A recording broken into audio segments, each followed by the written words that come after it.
आप सब लोग जो इस युवा हुंकार रैली में आए हैं, मैं आपका क्रांतिकारी इस्तकबाल करता हूं, आपको जय भीम लाल सलाम पेश करना चाहता हूं। साथियों, अभी हमारे बहुत सारे युवा साथी ने अलग अलग बात कही, थोड़े जोश में भी हैं, स्वाभाविक है, युवाओं की रैली है तो जोश होगा उसमें। और कई बार कुछ ऐसी बात कह दी गई है जिससे वास्तविक रूप में हमारा कोई लेना देना नहीं है। जैसे सच में हम लोग किसी से नफरत नहीं करते, सच में हम हिंसा नहीं चाहते हैं, सच में हम एक शांतिपूर्ण समाज चाहते हैं।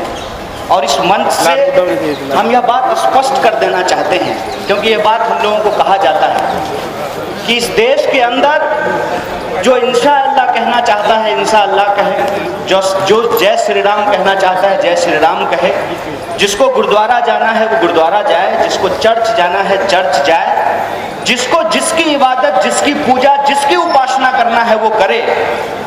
हम किसी धर्म के खिलाफ या किसी धर्म के लिए नहीं, हम यहाँ संविधान के लिए खड़े हुए हैं, ये बात स्पष्ट कर देना।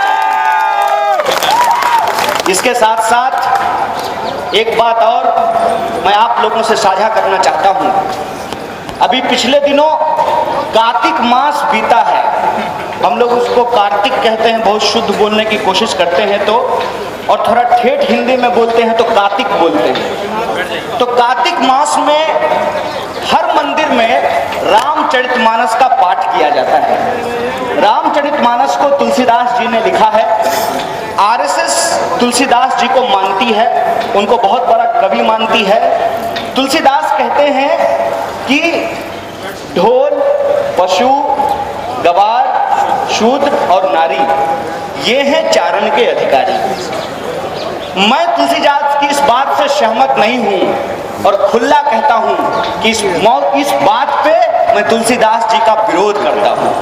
लेकिन मैं आरएसएस से पूछना चाहता हूं कि उसी तुलसीदास लिखते हैं रावण रथी विरथी रघुबीरा, मतलब रावण रथ पे है और भगवान श्री राम जो हैं वो बिना रथ के हैं। अब मैं यहां से यदि गोबर पात्रा को पूछूं कि आप आडवाणी जी के रथ यात्रा का समर्थन करते हैं कि नहीं करते हैं, तो सीना ठोक के कहेंगे ओएनजीसी का डायरेक्टर बने हैं, मंत्री पद मिल जाए, कहेंगे कि करते हैं। तो मैं तुलसीदास का वह लाइन याद दिला करके उनसे पूछूंगा, रावण रथी विरथी रघुबीरा, रथ पर जब रावण खड़ा है तो मुझे बताइए कि भाजपा को रावण राज चाहिए कि राम राज चाहिए, ये बात आप तय कर लीजिए। भाजपा को राम राज नहीं चाहिए।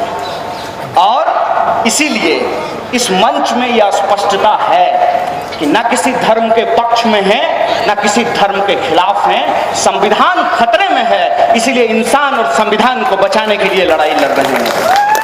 बार बार आप पेंट करने की कोशिश करते हैं कि हम लोग हिंदुओं के खिलाफ हैं, हम लोग जो है इस देश के अंदर जो संस्कृति चली आ रही है, भारतीय संस्कृति, हम उसके खिलाफ हैं। नहीं भाई, हम उसके खिलाफ नहीं हैं।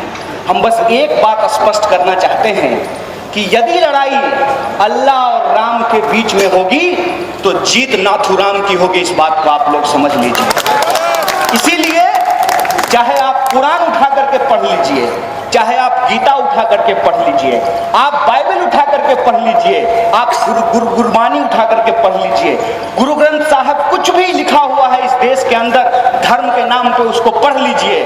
उसमें यह कहा जाता है कि भगवान बड़े होते हैं, इंसान जो है उसके अंदर भगवान का रूप होता है। जब इंसान के अंदर भगवान का रूप होता है तो मैं समझता हूं कि अफराजुल के अंदर भी भगवान है, और जो अफराजुल की हत्या कर रहे हैं वो भगवान की निर्मम हत्या कर रहे हैं। इस बात को आपको समझना होगा। कण कण में जब भगवान बसते हैं तब आप मंदिर और मस्जिद क्यों करते हैं? मैं कहता हूं कि जब भगवान ने इंसान को बनाया है तो आप इंसान होकर के धर्म को क्यों बचाना चाहते हैं? आप समाज बचा लीजिए, आप देश बचा लीजिए, आप मानवता और इंसानियत बचा लीजिए, ये आपकी प्राथमिक जिम्मेदारी होनी चाहिए।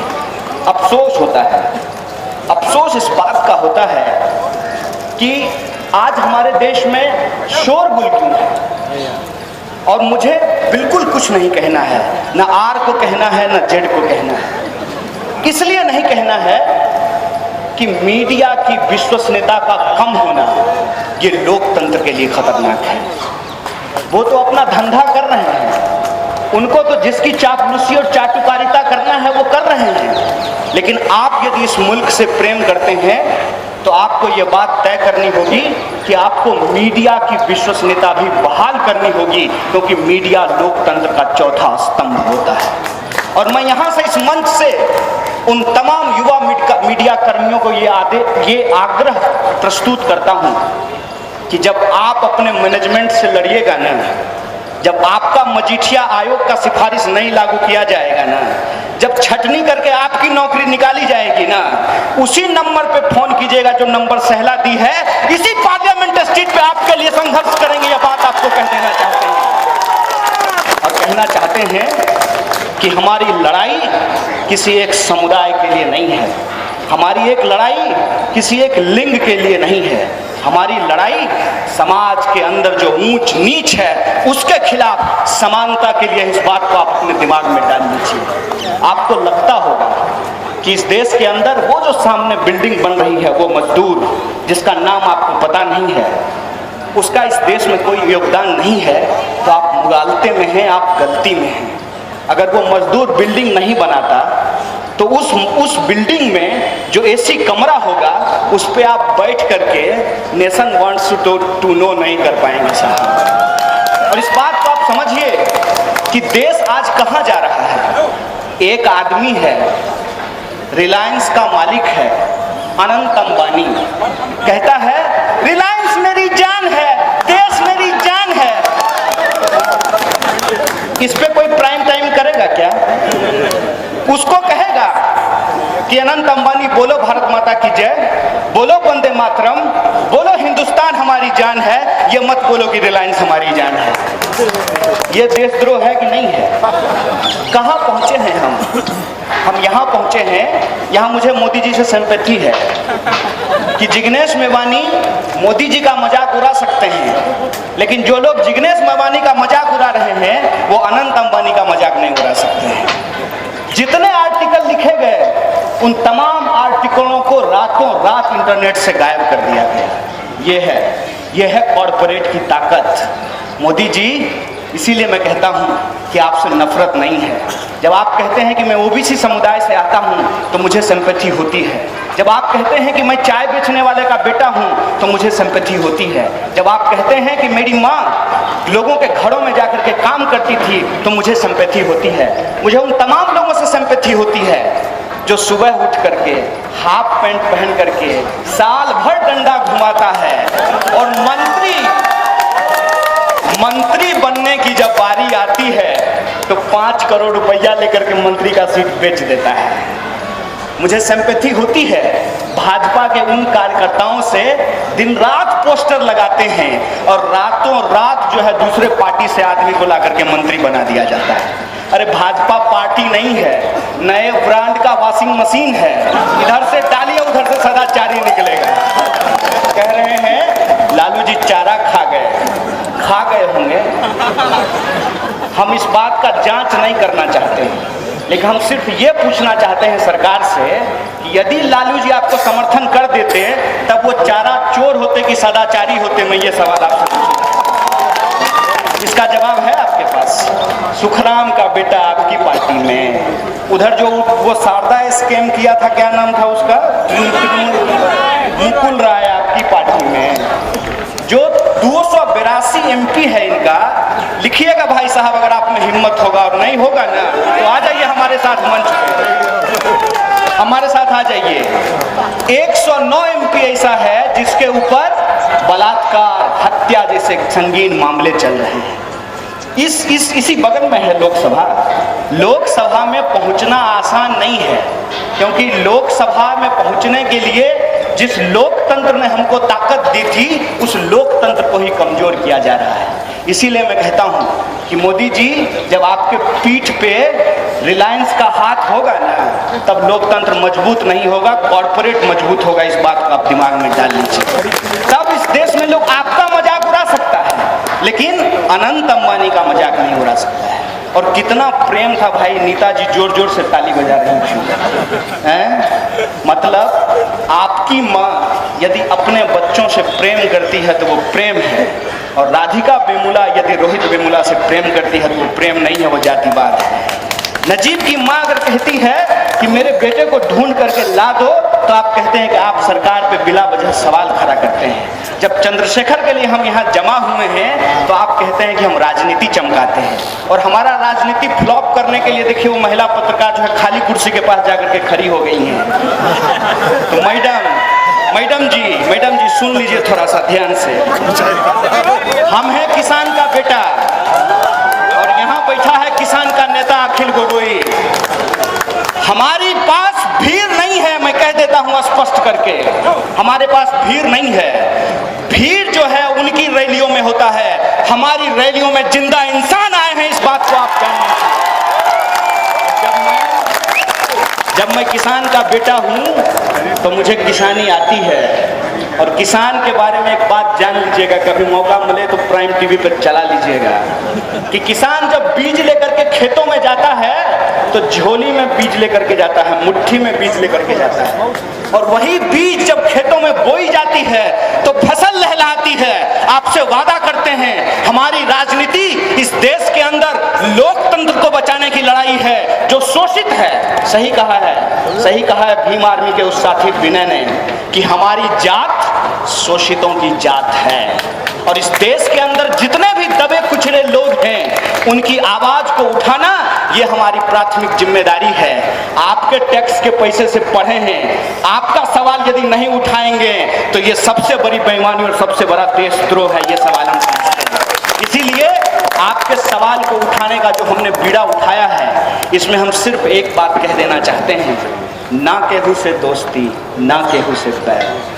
कबीरा खरा बाजार में सबके मांगी खैर, ना केहू से दोस्ती, ना केहू से बैर। इस देश के अंदर सामाजिक अन्याय के खिलाफ सामाजिक न्याय के लिए लड़ाई छिड़ी है, और इस लड़ाई में जो खाली कुर्सियां हैं वो भीड़ के लिए नहीं है, वो इंसानों के लिए है। इंसानों से इसी पार्लियामेंट स्ट्रीट के एक एक इंच को न भर दिया तो ये हमारा आपसे वादा है। मैं आपसे कहना चाहता हूँ, लड़ाई के लिए ईमानदारी की जरूरत होती है, पैसे पे जुटाई भीड़ नहीं है।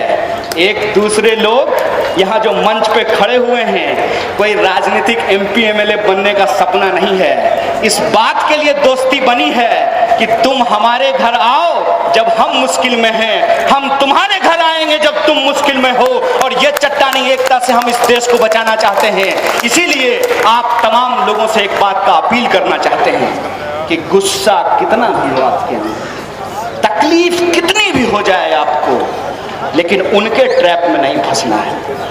हिंसा उनका हथियार है, नफरत उनकी चीज है। हमको मोहब्बत करनी है और बाबा साहब भीमराव अंबेडकर के रास्ते पे चल के भगत सिंह के सपनों का देश बनाना है। इसीलिए अपनी बातचीत में हमको हिंसक नहीं होना है, हमको किसी भी तरीके से नफरत के आधारित कोई विमर्श नहीं खड़ा करना है, क्योंकि जो ट्रोल की भाषा है वो आपकी भाषा नहीं होनी चाहिए। आज सबसे बड़ा सवाल यही है कि इंसानियत को कैसे बचाया जाए। कुछ भी हो जाए, कैसी भी बुरी परिस्थिति क्यों ना आ जाए, लेकिन हम अपनी विचारधारा से एक इंच नहीं डिगेंगे। और गौरी लंकेश को श्रद्धांजलि देते हुए एक बात कहना चाहता हूँ कि हमारे लिए हमारा धर्म संविधान है, इसीलिए संवैधानिक रास्ते पे चलना है, लोकतंत्र के रास्ते पे चलना है। और उसी लोकतंत्र के रास्ते पे चल के पार्लियामेंट स्ट्रीट पे जो कार्यक्रम किया जा रहा है, इसके बारे में पुलिस वाले ने कहा कि कार्यक्रम कैंसिल हो गया है। ये महाराज 7th पे कमीशन आया है ना, पैसा पहली बार ऐसे हुआ है कि जो है बढ़ करके नहीं घट करके मिला है। और आप भी सोचिएगा, मैं आपसे कहना चाहता हूँ, मुझे पुलिस से बिल्कुल दिक्कत नहीं है, क्योंकि मुझे पता है कि पुलिस में कोई आडवाणी जी का बेटा थोड़ी है, किसी किसान मजदूर का बेटा ही है ना। आर्मी में कोई जो है पात्रा जी का बेटा थोड़ी जाएगा, अनंत अंबानी जाएगा बॉर्डर पे राइफल लेकर के देश की रक्षा करने के लिए? नहीं जाएगा ना। वो तो कहेगा मुंबई में अमिताभ बच्चन के सामने में रिलायंस मेरी जान है। तो आप लोग भी हमारे ही परिवार से आते हैं, हमारे जैसे ही लोग हैं। आपसे एक सवाल है, आप सोचिएगा इस पे आप कृषि कल्याण सेस देते हैं, आप जो है स्वच्छता सेस देते हैं, आप तमाम तरह का टैक्स देते हैं। आपने सब्सिडी छोड़ दिया, रसोई गैस महंगा हो गया, पेट्रोल डीजल महंगा हो गया। इतना कुछ करने के बाद भी सरकार कह रही है कि देश चलाने के लिए 80,000 करोड़ रुपया चंदा लेना है। बताइए मुनासिब है क्या? हर तरह का टैक्स आपसे लिया जा रहा है, हर तरह की महंगाई आप झेल रहे हैं, उसके बाद भी सरकार कह रही है कि हमको टैक्स लेना पड़ेगा, हमको जो है और टैक्स बढ़ाना है, हमको जो है जीएसटी लगाना है। और इससे भी नहीं हुआ तो 80,000 करोड़ रुपया का कर्जा ले रहा है। ये किसके लिए कर्जा ले रहा है? ये हमारे आपके बच्चों के लिए कर्जा नहीं ले रहा है, हमारे आपके स्कूल और अस्पताल के लिए ये कर्जा नहीं ले रहा है। ये माल्या और अंबानी अदानी का कर्जा माफ करने के लिए कर्जा ले रहा है। भाई साहब कब समझिएगा? इस बात को आप समझिए। इसीलिए जो यह बात आज पूरे के पूरे दौर में फैलाई गई कि रैली नहीं हो रहा है, रैली नहीं हो रहा है, सुनिए ना, पार्लियामेंट स्ट्रीट नहीं दीजिएगा ना, इस देश के खेत खलिहान, ऑफिस, दफ्तर, सड़क, रेलवे, हर जगह हड़ताल करेंगे, हर जगह रैली करेंगे। इस बात का आप ध्यान करेंगे। हम लोग जो है कोई प्रायोजित काम थोड़ी करते हैं। जनता का सवाल है, जनता की लड़ाई है। जहां जनता जुट जाएगी वहीं डफली बजा करके इस देश के अंदर जो बची खची गुलामी है उसके खिलाफ आजादी का आगाज करने लगेंगे। इस बात को ध्यान में रख लीजिए। और मैं समझता हूं आपकी मजबूरी, सरकार जब आती है तो पुलिस को बहुत घुमाती है, लेकिन वादा करते हैं आप भी संविधान और लोकतंत्र बचाने की लड़ाई लड़िए, किसी नेता का आपको हाजिरी नहीं बजाना पड़ेगा। यही लोकतंत्र की मजबूती होती है। और आखिरी बात बोल करके अपनी बात को खत्म करूंगा कि यह रैली रोहित वेमुला के न्याय के लिए है, ये रैली नजीब को वापस ढूंढ के लाने के लिए है, ये रैली चंद्रशेखर आजाद को रिहा कराने के लिए रैली है। और मैं समझता हूं कि इसमें और नाम जुड़ते चले जाएंगे। आपको बस एक काम करना है कि हमारा पीठ अलग अलग है, उनकी लाठी एक है। हर मामले में देखिए कि जिम्मेदार कौन है। जिम्मेदार इस देश का हुक्मरान है। इसीलिए मैं आपसे कहना चाहता हूं कि अगर उनकी लाठी एक है, अपनी पीठ को एक कर लीजिए भाई साहब। सबको जेल से बाहर करेंगे और रैलियों का तांता लगा देंगे इस देश को बचाने के लिए। हमारा वादा है आप तमाम लोगों से।